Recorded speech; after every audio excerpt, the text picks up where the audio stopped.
Hey guys, it's Shawn here from the Lucky Draw podcast with yet another interview from one of my GLC friends here, Spencer Batton. Over here ran his Drago box up there at Full Grip. I saw him at the previous one too. Ran it back in the top 8, and we're here to talk a little bit about his deck and his run. So, Spencer, why don't you go ahead and give the people out there a little bit about yourself, and then we'll get into how you did at Full Grip. Yeah, what's going on? What's going on, people? My name's Spencer Batton. First of all, I want to start off. Sean, thank you for having me. I really appreciate the opportunity to talk about Gym Leader Challenge and a deck that I have grown to love and hate at the same time. From getting bullied by it for Yeah. a very long time, and then finally the night before the first 1K, saying, "Look, I'm playing it. I'm going all in," and we're playing Kiram. um, so, so yeah, thank you for having me. Yeah, I been playing Pokemon for probably 3 years. Played Standard a little bit at the end of the Sword and Shield era, right before Scarlet and Violet. Um, had my third child, my youngest daughter, and lost a lot of time. So started being able to make time, later in the evenings with webcam games, and a lot of the people around there were playing Gym Leader Challenge, so that's what I fell into doing. Um, Grown to love it. I came into Cardboard Warriors group, the Discord server, about a year and a half ago, and started playing tournaments and in the Async League. Um, Started hosting tournaments about like 5 months ago over there. Hosting tournaments a couple times a week, myself and Mickey. Putting up prizing and different bounties and restrictions around building decks. Just like a lot of fun stuff that we do over there. Um, so yeah, just really involved with the community. I usually play a lot of fire. Usually that's where people know me from. Is my Skeledirge, Ninetales list, Swamp Fire. Um, but yeah, you see when you see my face playing, you usually see me playing dragons. But my heart burns red. A heart burns red. So thank you, Uh, Spencer, for that. Like I said, I've seen it. I saw him at the last one. Friendly face, and definitely wanted to get him on camera as soon as we can. Drago box. So you run it full grip, landed you in the top 8. We'll attach your list down here in the video. So those that want to see it, I got an image. It'll be down in the comments below, right above the comments. So right where you can see it, and then list a comment about what you think about it. So why don't you tell us a little bit about your list and then like what the contents are? For those out there, real quick, I forgot about this in the last video. Gym Leader Challenge is an alternative format to Pokemon. Many of you may know Standard. That's what's played at the regional level, leading up to NAIC and Worlds, which that's the stage we're at now. But Gym Leader Challenge is a little bit different. It's where you pick one type, you have one ofs, kind of like a commander style for those that know Magic, with Pokemon. So again, I'll have more in the link about how you can learn to play GLC. Spencer, give the people out there that do know about GLC a little bit about Drago Box and how it was so successful. yeah, for sure. Well, talk about the success of Drago Box. I think we take it all the way back to the beginning. All right. Drago Box started before Raging Bolt, before Crispin, before TM Energized. So this idea of a list, mind you, was put together, was winning Cardboard Warrior events, and then was taken by Lee Hoffman out to Full Grip and won one of their events. And in a Dragon Mirror against Andrew Mahomes, might I add. But it, pretty much just like played the Koridon, Max Elixir, Turbo Patch. It played the Drampa.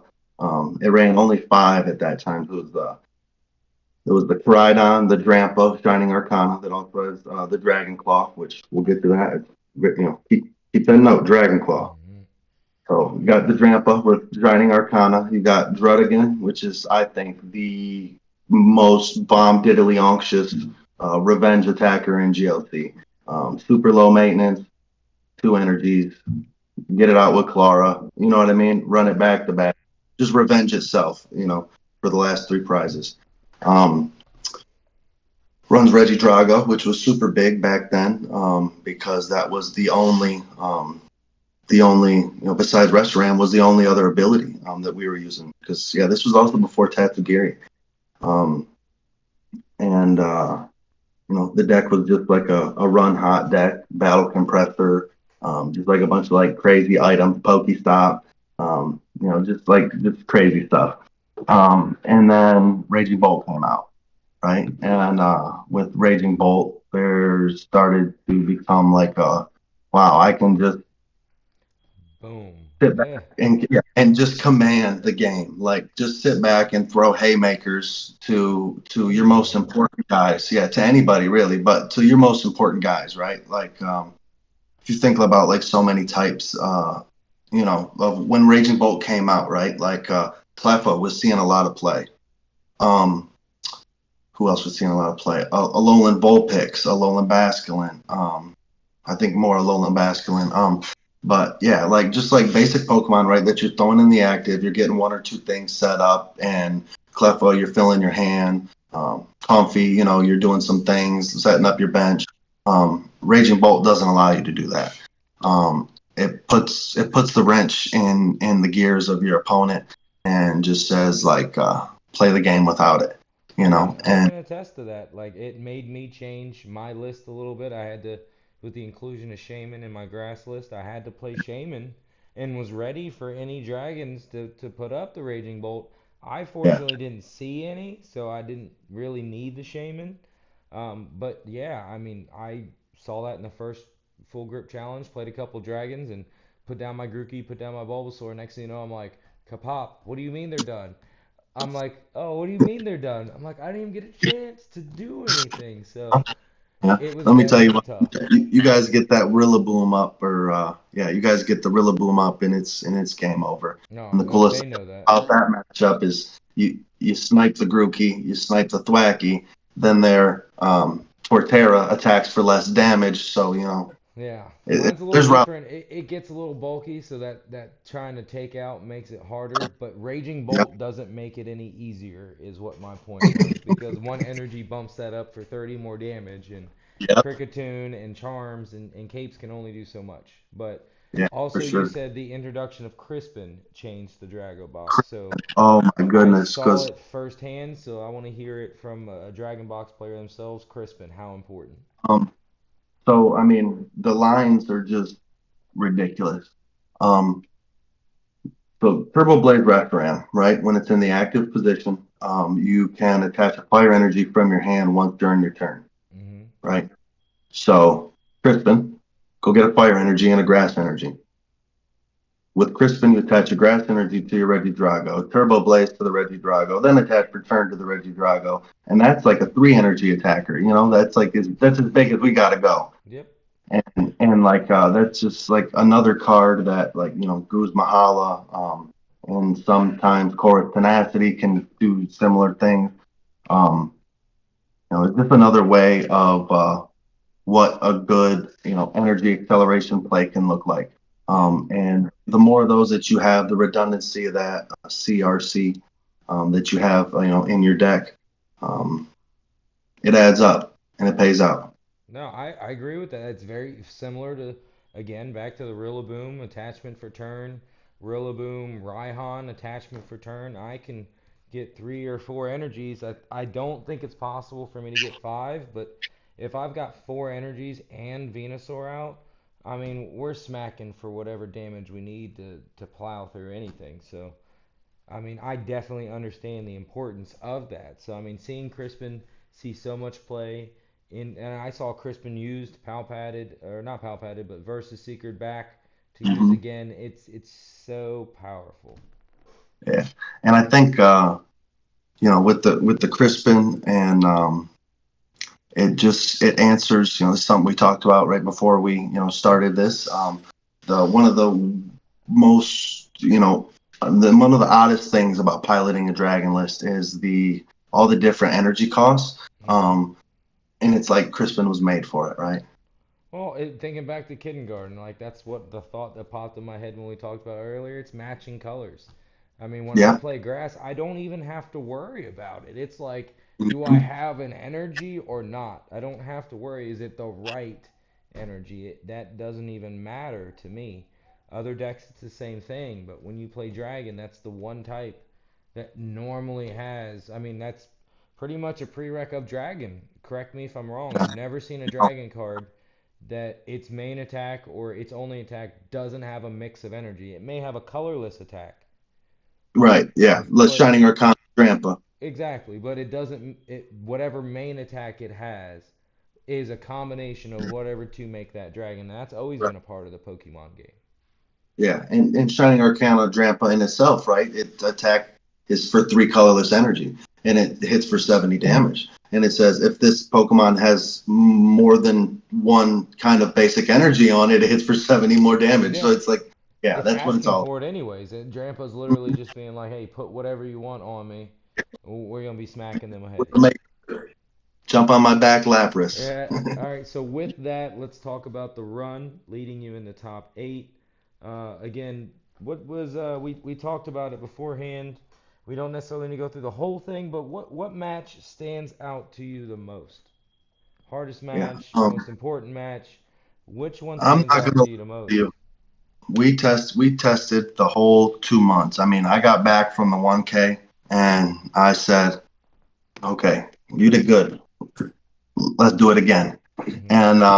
And I had three other people, that stood behind me multiple days out of the week and said, we're going to do it. And if you don't, then I'm gonna. And if Someone's you're gonna. gonna, you'll meet me there. Mm-hmm. And that kind of energy really pushed me in testing and learning my matchups, um, and learning, because like we talked about Raging Bolt, right? You can remove things from the game. Yeah. Well, at what point are you wanting to drop the Lost City? At what point do take out their engine? In what matchup do you leave their engine alone? Mm-hmm. And there was a lot of things that I learned. Um, and I think the game that stuck out to me the most was the first one. We walked in the door. I sat down. A lot of people that we knew from Cardboard Warriors were there. I think I seen you in the morning. We all talked. I sat right at the table right by the stage because I knew that's where I wanted to be. And Natalie Mahomes walked right up to me and she said, "Spencer, what you playing?" Shawn, I turned around and from my chair, I looked at her and I say, "Natalie, we're skating to one song and one song only."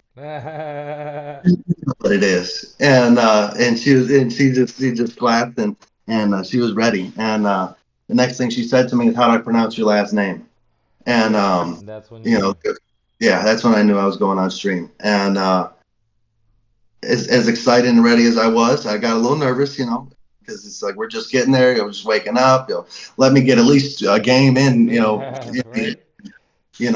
But no, she stepped outside, took a deep breath, called my son and talked to him for a little bit, and that the tournament was starting, and sent him the live stream link, and here we go. I walked in and I hear Spencer Batton and Benjamin Peacock to the stream table. Oh, here we go, and it was exciting. I won the coin flip. I went second. I took off like I had a nitrous tank behind me, and my finger was just laid on the button. Yeah. Um, they prioritized the Mr. Mime very quickly, which is absolutely the right thing. I had Hex. Um, into the next turn, I went. I went. I think it was Hex, and then next turn I went Avery into Silent Lab, and that was like one of the things where like the testing just came out so perfect, right? Mm-hmm. Like I had Tatsugiri, I hit the Tatsugiri, right? I'm holding Silent Lab the whole time, and I'm like, okay, well, I failed my Tatsugiri. There was nothing there when I tracked the customers. I got the Silent Lab.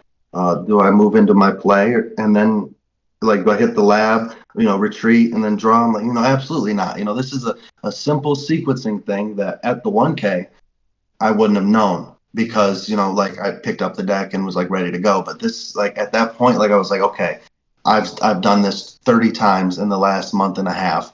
I'm gonna play the Avery and watch him leave the Mr. Mime there, and that's exactly what happened. Played the Avery, left the Mr. Mime. the thing I was going to target was discarded anyways. Drop the Silent Lab, keep it pushing. And I believe I also attached the Lux Cape that same turn. Um, and it was just ridiculous. The way that the deck functioned. By the time that they were able to knock out the Raging Bolt, I had Mela in my hand since turn one.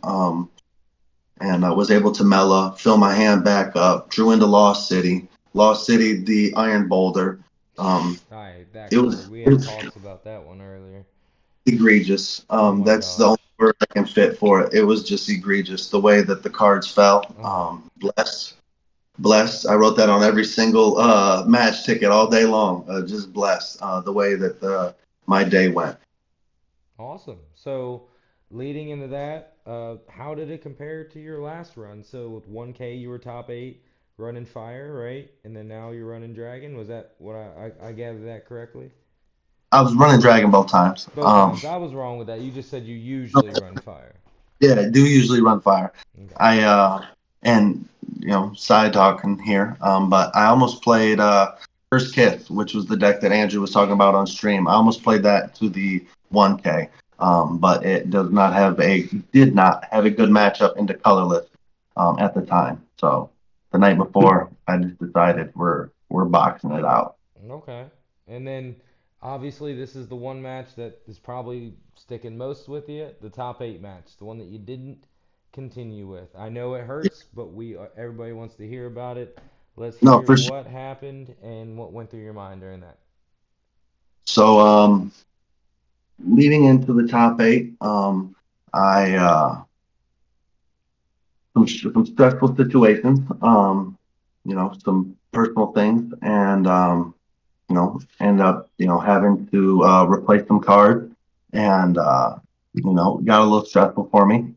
So once I had all those figured out, which actually I want to say, Chucky, sitting there, and I was told that I have to replace some cards for my deck, which is fine.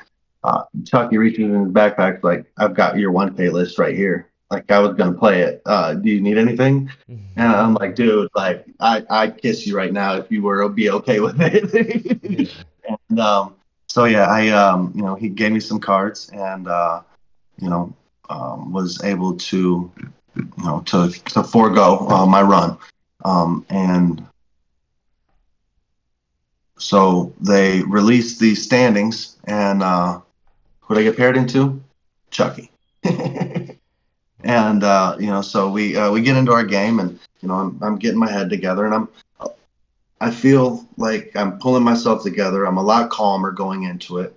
Um, I had played Chucky earlier in the day. I'd beaten Chucky. Chucky was one of my 3 games throughout my run where I literally just took 6 prizes with Raging Bolt.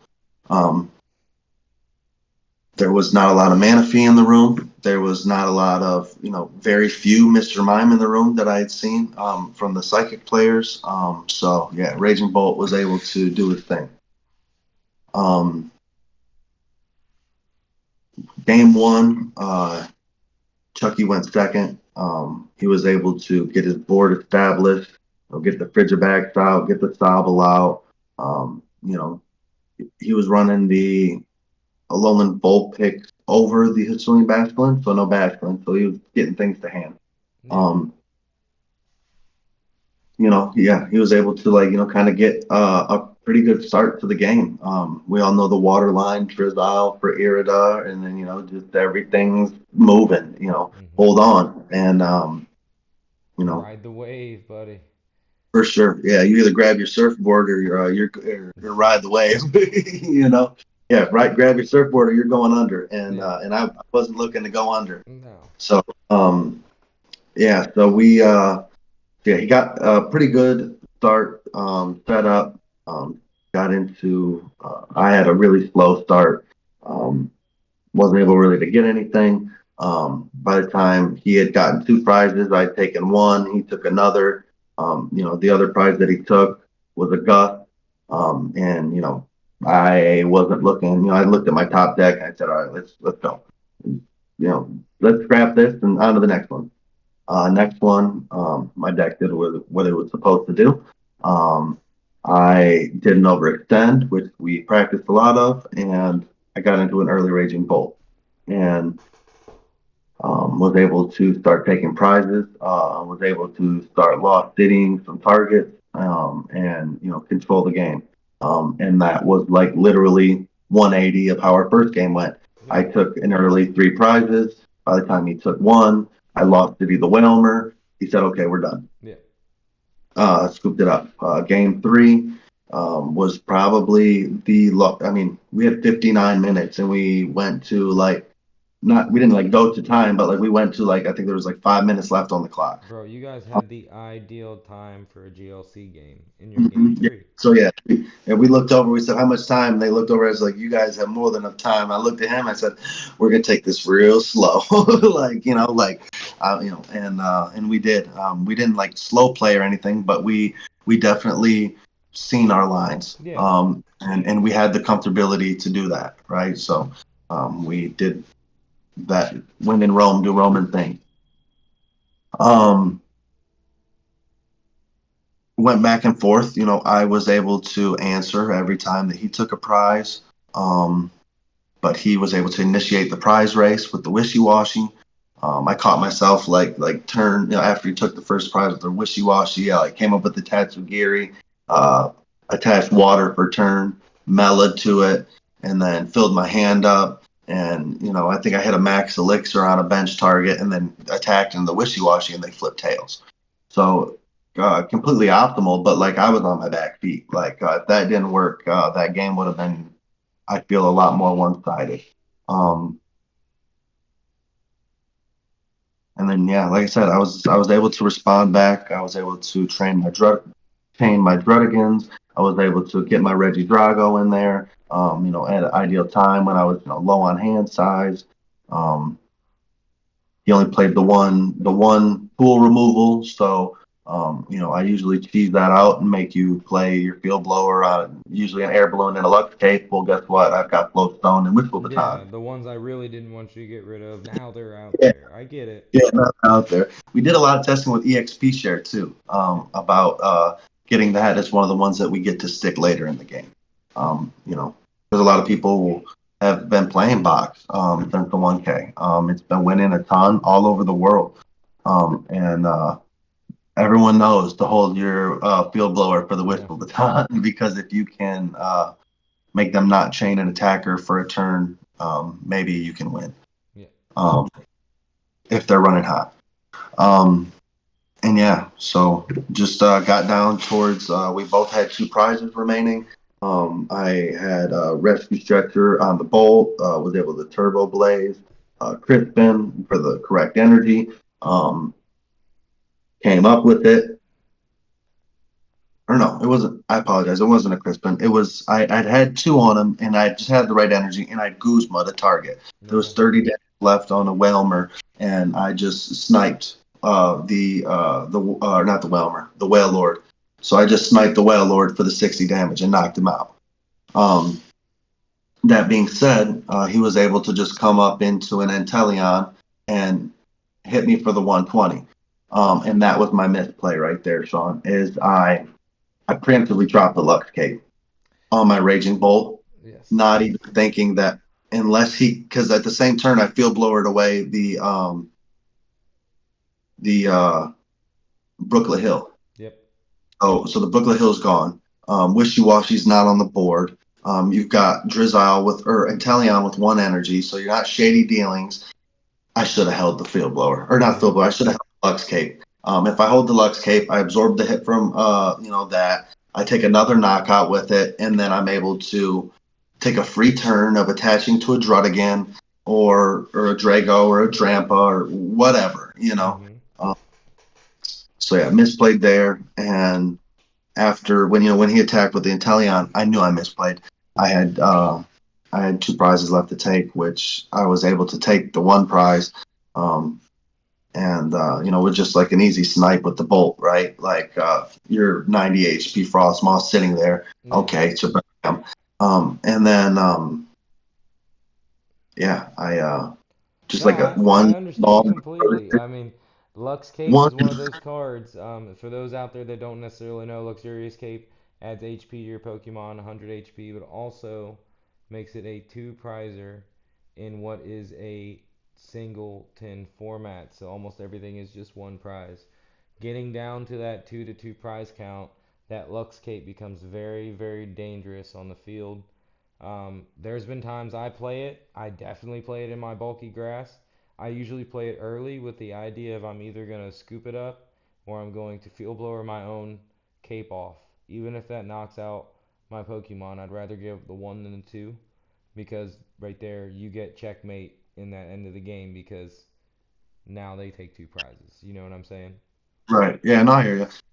In the same aspect, Luxcape, if you can deny a prize and just get yourself one extra turn, sometimes that's all you need. And Um, that's the hope of what Luxcape does with me and buffing up everything. So Luxcape adds it, then you got Cricketune adding, you yeah, got Jungle Totem adding damage. So like everything's big, big, big and hitting hard.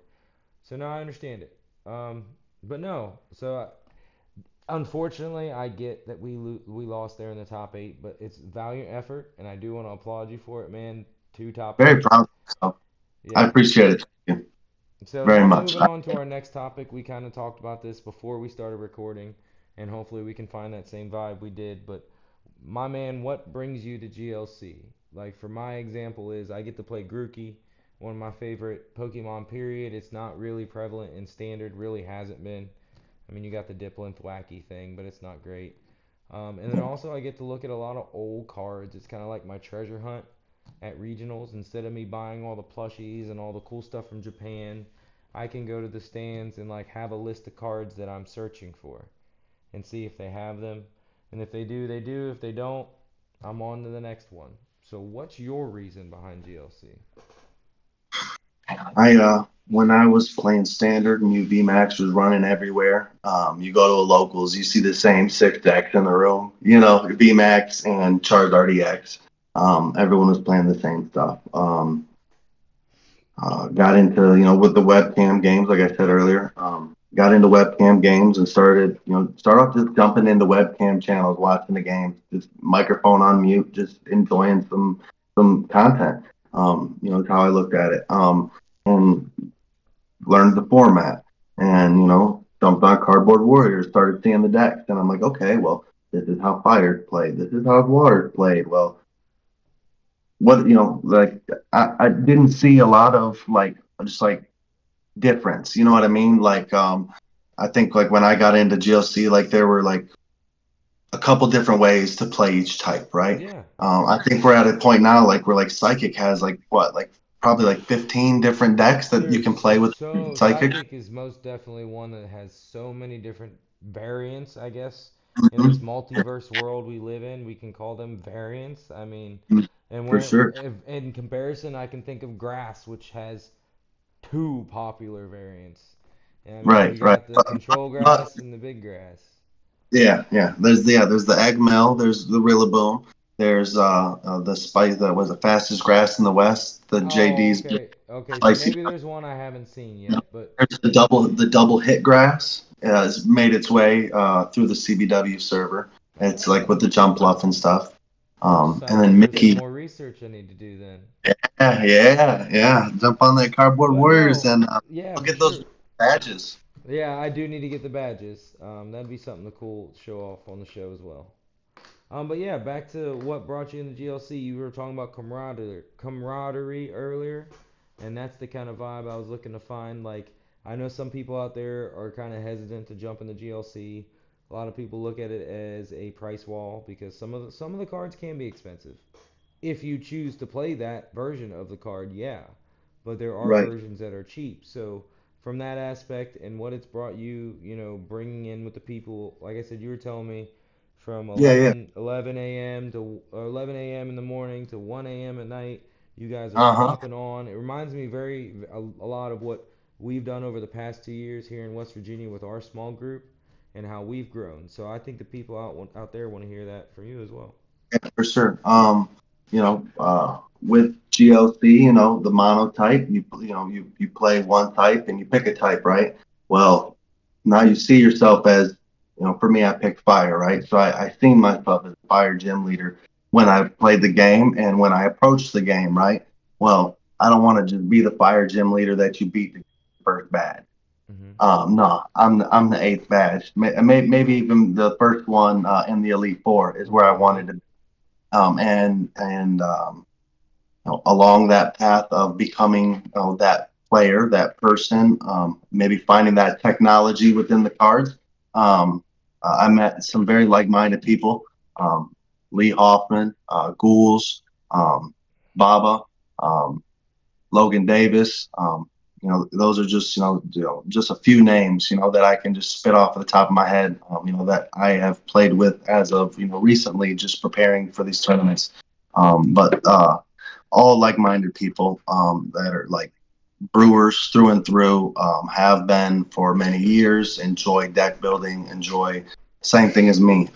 Just not so much like being original, but like playing the things that like are really really strong, but it's a double-edged sword. Well, I enjoy to wield the double-edged sword, and the group that comes with that, because it takes a kind of person, it's a little risky, a little high rolly, like to play Hmm. the Drago box, to play like a super turbo deck, that plays max elixir, or like I said at the beginning, we played like turbo patch energy sticker in GLC. So just like meeting those kind of people and being around them, and we developed what we called uh, the Coliseum, so to speak, is how we Okay. referred to it, and just where we would find what we thought the meta would be. So we thought that there was going to be a lot of psychic, and there was. We thought there was going to be a lot of grass, and there was. We thought that colorless would fall off, not the face of the earth, but it was going to fall off, and it did. We assumed a little bit of fighting, to counteract the full grip lightning spread enthusiast. But I don't even think we've seen too much of that. Not Um, much. so, and what we did is we had two guys that worked, super early in the morning, and they'd get off around like 11:30, 12, a.m., 11:30 a.m. or, 12 p.m. And they would jump on webcam, and, they'd start testing different kinds of games, different variations of what lightning spread could look like, right? And that's just like one, that I'm like speaking on, right? Like we also tested like, many times of water. We tested a lot into different variations of psychic. And it was kind of cool actually testing into this one because there were multiple different decks that were like, well, if we see it there, we should be prepared for it. And a lot of them were like decks that we had constructed and have won matches with, and have told everybody, how to play, and talked about it in the server. And um, so, yeah, it was a lot of fun. Just like I think the biggest thing I learned there is that the team, the team, the team. You Hmm. know, if one guy's testing a matchup and is learning something, like it doesn't even take your eyes on it in the same Discord call, right? Like they can just learn something, and then like that knowledge can be shared to you. Those notes can be Yes. shared. Yeah, Um, that and shared knowledge, that network, that hive mind, like, um, I, again, I'm there with you. That's how the bros have been, and teams I've been on in the past. That if you can get in on that hive mind, where you have those like-minded people that, like you said, you're the fire type, and you got someone else that's the lightning type, and someone else that's like grass type, and you guys can all share and understand, hey, we're gonna test here with this one, play a little bit of this one because they might see this card. Let's try this new one that just came out. Let's see how effective it is. Maybe yeah, it's effective, no, maybe not. I knew I was in the right room when I looked my test partners in the eyes and said like, I feel confident. I think I'm going to win this thing. And they looked me back in my eyes and said, well, you got to beat me. Yeah, You know, that's how um, you know you're in right company. yeah, that's how you know you're in the right spot. So At with least that, that's what I was looking for. no, And yeah. um, With that being said, what's next for Spencer? What is NAIC something for you? I know you said you kind of take a break out of standard, so I don't know if you're yeah, taking the trip or not. What's next for I Spencer? I personally am not going to NAIC, but a few players from our TCG team will be there. Um, uh, Chris Hill, Ghouls will be there. Don't know what he's going to play yet. He's got a couple different things that he's been, testing quite a bit. You know, he was there for us, and now we throw him in the Coliseum Right, right. and There we go. have our feast with him, and it's been fun. Just like learning a lot about the game, and you know, just preparing for all these things that have been going on. But I think right now, after he goes to NAIC and plays in that, Ghouls and Salad, another player from our team, will be there as well. They're both going and playing, and they're both doing the testing. But after they get done with that, Natalie made a post today. I don't know if you've seen this, I talking didn't about actually. in September. She said at the with the mega set release, they're believing in September will be the next 3K event. Oof. I'll be there. So yeah, we got like 3 months. So I'm kind of like taking a little bit setback to realign, everything with my life, and get things in motion. At the same time, then started making content with my test team. Lee Hoffman, Logan Davis, Chris Hill. Just diving into different archetypes of GLC, diving into different decks and how we feel is the right way to play them, right? Because even within some of the videos that we've already made, like we get to talking about how to play the deck and um, the person in the same room, can have a little bit different viewpoint of how they play the deck, right?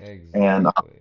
but actually footage in hand, 7 cards in hand, playing those sequences out, seeing where you get to. Where does that lane in Candyland take you to? Does it take you right back to start, or Well, or do you win? not only And that, the magic of video. You guys creating right, content that people can see. That's my hope with these interviews. Yeah, we're not really showing gameplay here. I mean, maybe we get to it, but that's what my man Spence and his guys are here for. They're gonna bring you the content of the gameplay that people can hear what we're talking about with GLC, and then go and look and see your guys' gameplay. And that again, my whole point was the beauty of being able to rewind, watching something and being like, I didn't quite get that. Let me go back. And then taking that back to be like, so that's how he made this happen and then made this happen. And yeah. maybe that's that light bulb that clicks. Yeah, and that's another thing too that we want to do is mid light ball stroking. Like we want to talk about it in our videos. We want to be able to, some things we talked about are like interviews with people who have, um, you know, kind of pioneered archetypes or hold the keys to the archetype, right? Mm-hmm. One of the I guess the Monkey Dory psychic deck, everyone knew at first was Z-Man psychic deck until Brooke came out and top four or top eighted with it Right. twice. And now, and not, it's they're both known as it, right? Mm-hmm. So like, talking with them about like card choices and like kind of how to play cards, right? Like for me, and Lee and Ghouls, in Drago Box, Peony is one of those cards that people look at and they're like, "What?" Or they see the Dragonium Z and they're like, "What do you What are need a you Dragonium doing? Z Yeah. for? What are you doing?" And it's like, "Well, have you seen Whale Lord?" It's pretty big. But actually, that Yeah, reminds me, with you mentioning Brooke, one other thing about GLC is Japanese cards, signed cards. So I hear you guys exchange some signed yeah, cards. yeah, So, yeah, yeah. We actually did that. It's the second time that Brooke and I have met in Top Cut. Brooke is a fellow cardboard warrior.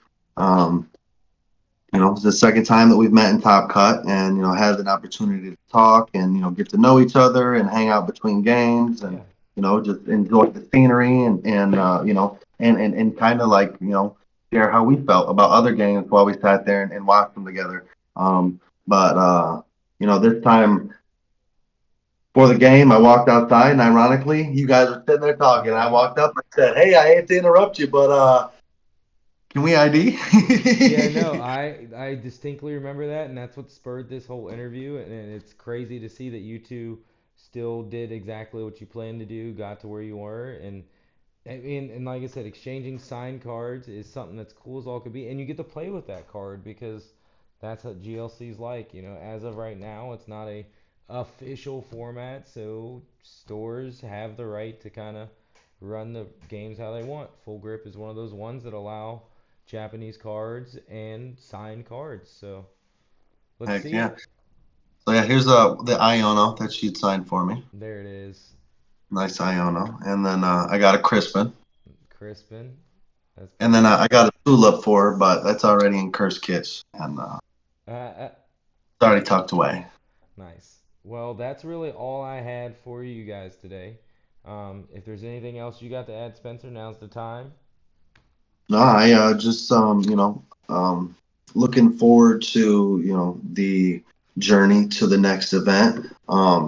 This is the second time I've had an opportunity to make a check off of the 3K and the 1K events, and I want the big one. Just like I told Andrew right before I left, he congratulated me, told me, congratulations for making top cut back to back and top four and then top eight. I told him thank you, but I want to win it, and I'm not stopping until I do. More testing and more being prepared and watching the meta evolve and being on the forefront of it, and you know and then hoping the cards fall in the right manner. Right? That's what it's all about. Well, be on the lookout for Big Man Spence to be pulling it big in the next GLC 3K, which apparently there's a post out. I'll be sure to link that or talk about that later. That must have happened today. I've been kind of busy, so I haven't Yeah, been no, on it the just happened Twitters. today, a couple hours ago. Yeah, I haven't really been on the Twitters. We were shooting our podcast before that. I had an interview, went to Mhm. league, big changes in our league, so moving Well, on they from might that. hear live. Who knows? Yeah. But from your guys over here at Gold Dang Bros, and on behalf of Spencer and his guys, hopefully we'll see some content from you soon. Stay lucky out Absolutely. there.